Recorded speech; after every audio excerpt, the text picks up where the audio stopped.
السلام علیکم۔ آج ہم پڑھیں گے اسلامیات۔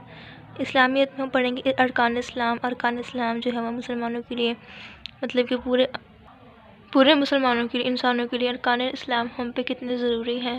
ارکان اسلام سے مراد دین کے وہ بنیادی اصول و اعمال ہیں جن پر اسلام کی پوری عمارت قائم ہے۔ نبی صلی اللہ علیہ وسلم کا ارشاد ہے کہ ترجمہ اسلام کی عمارت 5 ستونوں پر اٹھائی گئی ہے۔ اس بات کی شہادت ہے کہ اللہ کے سوا کوئی معبود نہیں، کہ حضرت وسلم اللہ کے بندے اور اللہ کے آخری رسول ہیں۔ نماز قائم کرنا، زکوٰۃ دینا، حج کرنا اور رمضان کے روزے رکھنا، یعنی کہ نماز قائم کرنا، اور سب سے پہلے تو ہے ہمارا کلمہ شہادت ہے نا، کہ ہم کلمے پہ ایمان لے کر آئیں کہ حضرت وسلم کے علاوہ کوئی حضرت وسلم کے ہمارے آخری نبی ہیں، ان کے علاوہ نہ کوئی نبی آئے گا، نہ ہی کوئی آیا ہے، اور اللہ کے سوا کوئی عبادت کے لائق نہیں، اور آخرت پہ ایمان لانا، یہ تو کلمہ شہادت کی امپورٹنس ہو گئی ہے۔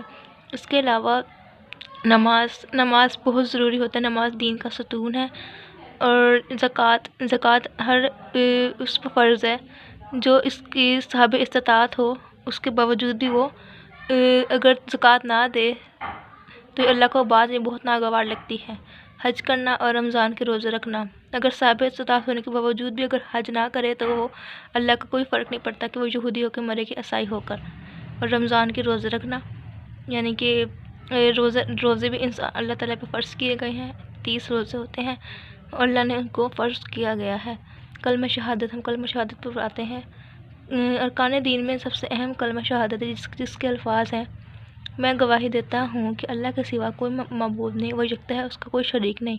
اس میں یہ بات کی گواہی بھی دیتا ہوں کہ حضرت وسلم کے بندے اور اللہ کے آخری رسول ہیں۔ اس میں یہ بتایا گیا ہے صاف کہ اللہ کے سوا کوئی معبود نہیں، یعنی کہ ہم اللہ کو کسی کو نہیں مانیں گے، ہم شرک نہیں کریں گے، ہم اللہ کے سوا کسی کو بھی خدا نہیں مانیں گے۔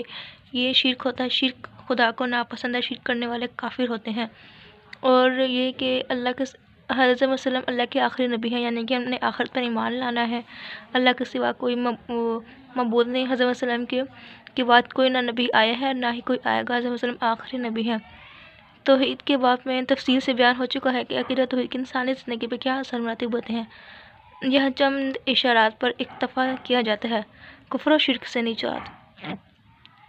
اب آگے ہے کفر و شرک۔ اس کا کیا مطلب ہے کہ اللہ کے سوا کسی اور کو رب ماننا یا اللہ کے سوا کسی اور کی عبادت کرنا۔ تو کلمہ شہادت کا پہلا حصہ یعنی اشہد ان لا الہ الا اللہ وحدہ لا شریک لہ واشہد ان عقیدہ توحید کا ہی اعلان و اعتراف ہے۔ کلمہ شہادت کا دوسرا حصہ اشہد ان لا الہ الا اللہ محمد رسول اللہ کا اعلان ہے کہ حضرت وسلم اللہ کے بندے اور سچے رسول ہیں، اور آپ وسلم کو پیش کردہ دین حق ہے۔ ان دونوں باتوں کو کی گواہی دیے بغیر کوئی شخص مسلمان نہیں ہو سکتا، یعنی کہ یہ ایک گواہی ہے کہ میں گواہی دیتا ہوں کہ اللہ تعالیٰ کے سوا کوئی معبود نہیں اور حضرت وسلم اللہ کے آخری رسول ہیں۔ اگر یہ کوئی بھی ان گواہی نہیں دیتا یا اس کلمے پر ایمان نہیں لاتا تو وہ مسلمان ہو ہی نہیں سکتا، اور نہ رسول اللہ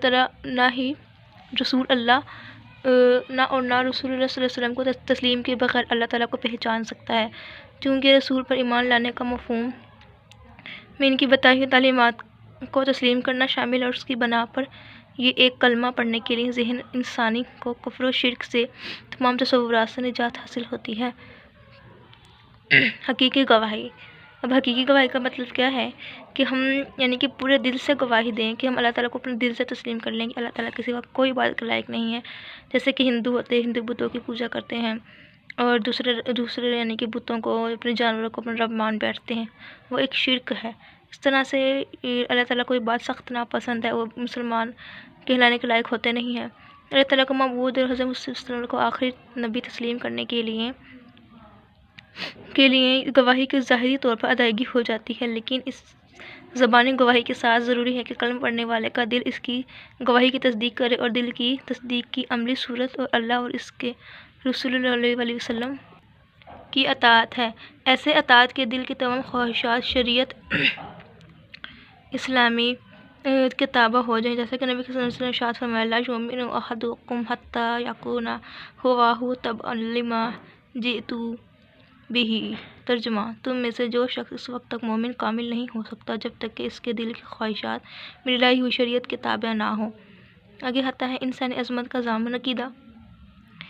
اسلامی تاریخ کا مطالعہ بتاتا ہے کہ جو مسلمان نے اپنے قول عمل سے توحید رسالت کی گواہی دی اور اپنے تمام انفرادی اجتماعی معاملات میں شریعت اسلام کی کما حقہ پیروی کا اہتمام کیا تو وہ انسان عظمت کی بلندیوں پر جا پہنچے، لیکن جب یہ گواہی دی تصدیق اور عملی اطاعت سے محروم رہ گئی تو ہماری عزت عظمت خاک میں مل گئی۔ اب ہم آگے اس کا پڑھیں گے، نماز پڑھیں گے، نیکسٹ لیکچر میں انشاءاللہ نماز پڑھیں گے۔ اللہ حافظ۔